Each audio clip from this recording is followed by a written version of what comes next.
I've always wanted to pursue something, whether it was EMT or law enforcement.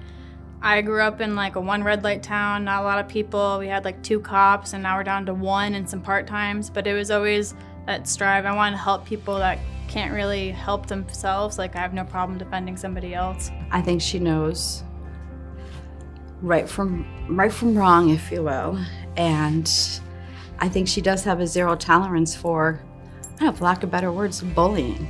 What led me to a career in law enforcement, it started with kids, like being a voice for kids, and then later on in life you get more experience and then it leads to domestic violence victims.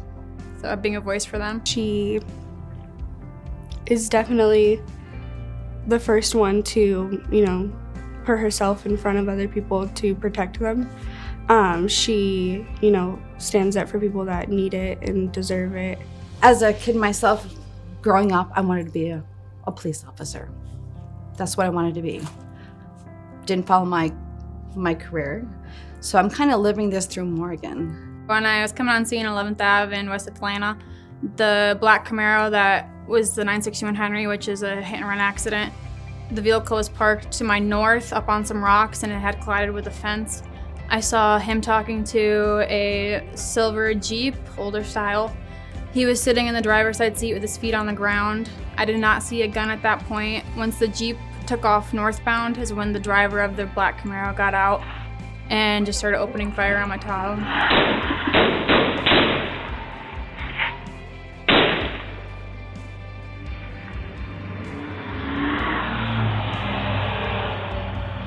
So the first round impacted my windshield right in front of my face, so a piece of the shrapnel went through my upper lip here and into my gum lines, and then that caused a lot of blood. And then two to three more rounds were kicked off, and one hit me in my upper hip and broke the top of my femur. I don't answer phone calls that I don't recognize. So I got a phone call, my husband got a phone call in a cell. I got a phone call back, I believe. Then my husband comes on, he's like, this number keeps on calling us. So we answered it. One of my family friends that are also in the department had called me and had told me that an officer in 400 had been shot. She's like, I don't know who it is yet, but my immediate thought was Bullis. And so I immediately tried to call her. She didn't answer. My husband completely, I think, went into shock. My oldest daughter that we live with, she couldn't stay off the floor. It was that intense for her. Myself, trying to keep my composure. He's saying she's fine, she's fine, she's talking, she's fine.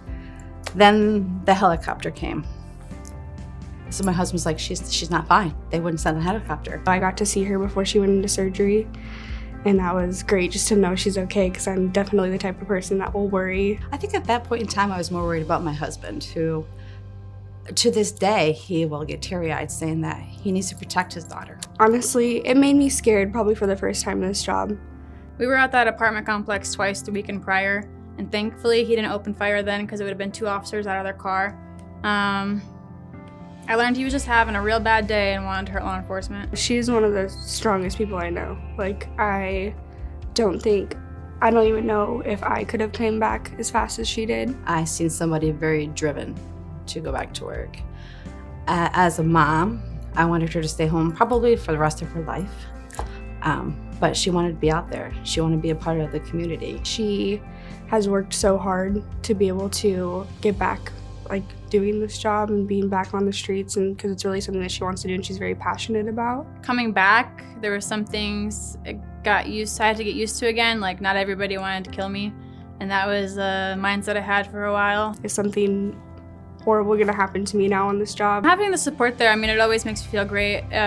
It could have been any officer that day, and it was me that day at the end of the day, but it could have been any one of those officers that came out, so we kind of all feel it together, whatever that is. So it was kind of joyful in a weird way. She wanted to be back where I truly believe she feels this is where she needs to be at this point in her life. Serving, protecting, and being part of the team. No matter where I go in Phoenix, there's going to be a violence potential. I respond anywhere and everywhere. Whether, like I said, it's a store, a parking lot, no matter where you are, the violence potential is there. And at least in this profession, I have my gun and I have my vest. so I'm probably better off than I would be as a clerk somewhere or a parking attendant at the end of the day. It's an honor to recognize Officer Morgan Bullis as the recipient of this year's Act of Valor Award. Morgan, your bravery, dedication, and unwavering commitment to serve our community exemplify true heroism. Your courageous actions inspire us all. Congratulations on this well-deserved honor. Keep up the incredible work, and thank you for being a shining example of valor and dedication.